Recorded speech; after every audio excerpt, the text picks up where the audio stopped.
Bupati Musirawas 8 bulan, apa rasanya? Oh, kalau bagi saya biasa saja. Biasa aja ya?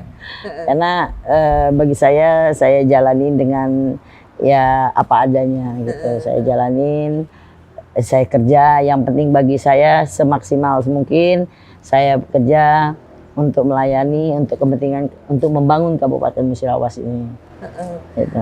Tapi kan boleh dibilang kemenangan Ibu Ratna Mahmud ini kan boleh dibilang kejutan. Dan angkanya itu, angka kemenangannya 50% ya Bu? Ya sekitar itu ya? Ya, lebih ya, 50 sekian persen ya. Ya. Itu sudah diprediksi atau bagaimana ya? Saya tidak tahu juga ya waktu pilkada itu. Kuda hitam ya Ibu nih. Ya, susah kalau bilang prediksi, katanya nanti apa tuh seperti lebih, tapi kalau sudah menang ya udah sudah diprediksi juga. Ya. Karena pada saat itu saya itu head to head.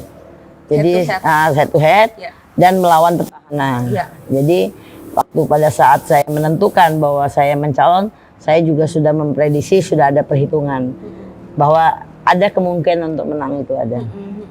Apa Bu yang membuat yakin waktu itu untuk menang? Saya yakin bahwa saya hanya menawarkan pada saat kampanye, yaitu pembangunan infrastruktur dan beberapa lagi yang memang dibutuhkan sama masyarakat Kabupaten Musirawas.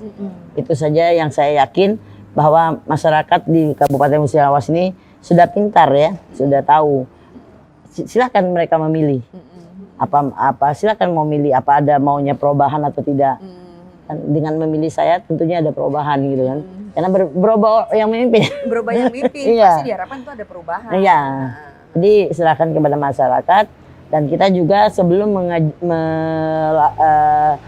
terjun ingin ikut pilkada atau ikut pemilihan bupati itu, saya juga melakukan beberapa survei gitu. Survei dari konsultan independen.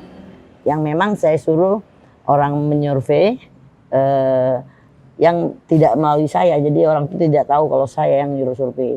Karena saya menginginkan data yang akurat gitu.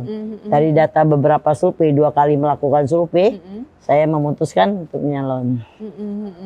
Jadi Bu Ratna ini diam ternyata menang. Vidi Vici.